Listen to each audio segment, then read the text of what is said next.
मध्य प्रदेश के धार जिले में एक सास ससुर ने अपनी विधवा बहू की बेटी की तरह शादी कर समाज में एक शानदार मिसाल कायम की है। पति की मौत के बाद बहू शादी के लिए तैयार नहीं थी, लेकिन सास ससुर को उसकी चिंता सताई जा रही थी। बेटी के बरसी के दिन सास ससुर ने बहू को काफी समझाया। उसके तैयार होने के बाद दोनों ने रिश्ता ढूंढना शुरू किया और इसके बाद नागपुर में रहने वाले एक लड़के के साथ बहू का रिश्ता तय किया और अक्षय तृतीया के दिन नागपुर में बहू की शादी हुई है। सास ससुर ने बेटी की तरह बहू का कन्यादान किया।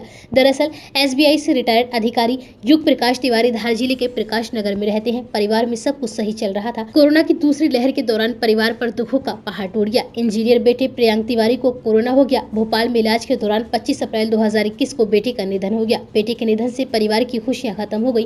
कुछ दिन तक परिवार को संभालने में लगा। युग प्रकाश तिवारी अपने घर में पत्नी और बहू के साथ रह रहे थे। बहू ऋचा अभी 32 साल की है। उसके सामने पूरी जिंदगी पड़ी है। ऐसे में सास ससुर को बहू की चिंता सताई जा रही थी। एक पोती भी है जिसकी उम्र 9 साल है। स्थिति सामान्य होने के बाद सास ससुर ने विधवा बहू का पुनर्विवाह करवाने का फैसला किया।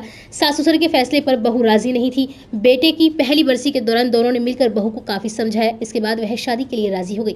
बहू के राजी होने के बाद सास ससुर ने वर की तलाश शुरू कर दी। कुछ ही दिनों बाद नागपुर में रहने वाले इंजीनियर वरुण मिश्रा से ऋचा की शादी तय कर दी गई। इसके बाद परिवार के लोगों ने बहू की शादी की तैयारियां शुरू की और अक्षय तृतीया के दिन शादी की तारीख तय हुई। सास ससुर परिवार के साथ नागपुर पहुंचे। वहां 3 मई को दोनों की शादी करवाई गई है। ऋचा तिवारी की शादी का खर्चा सास ससुर ने ही उठाया है। वहीं शादी के दौरान हर रस्म को सास ससुर ने बखूबी निभाया। दोनों ने अपनी बेटी की तरह बहू का कन्यादान किया है। मीडिया से बात करते हुए युग प्रकाश तिवारी ने कहा कि यदि बहू को बेटी मानते हैं तो उसके जीवन की हर पल की खुशी के लिए ऐसे कदम उठाने चाहिए। उस परिवार ने उनकी पोती को भी स्वीकार कर लिया है। दोनों को उन्होंने खुशी पूर्वक विदा किया है। इसके साथ ही युग प्रकाश तिवारी ने बताया कि नागपुर में उनके बेटे ने एक 60 लाख रुपए का बंगला भी खरीदा था। इसे भी उन्होंने अपनी बहू और उसके नए पति को गिफ्ट कर दिया है। इसके साथ ही दोनों परिवारों में यह सहमति बनी है कि वह रिश्तेदार की तरह एक दूसरे से जुड़े रहेंगे। बहू ऋचा भी धार में अपने सास ससुर के घर बेटी की तरह आती रहेगी। सास ससुर ने ऋचा को भरोसा दिलाया है कि वह उनसे दूर नहीं हो रहे हैं।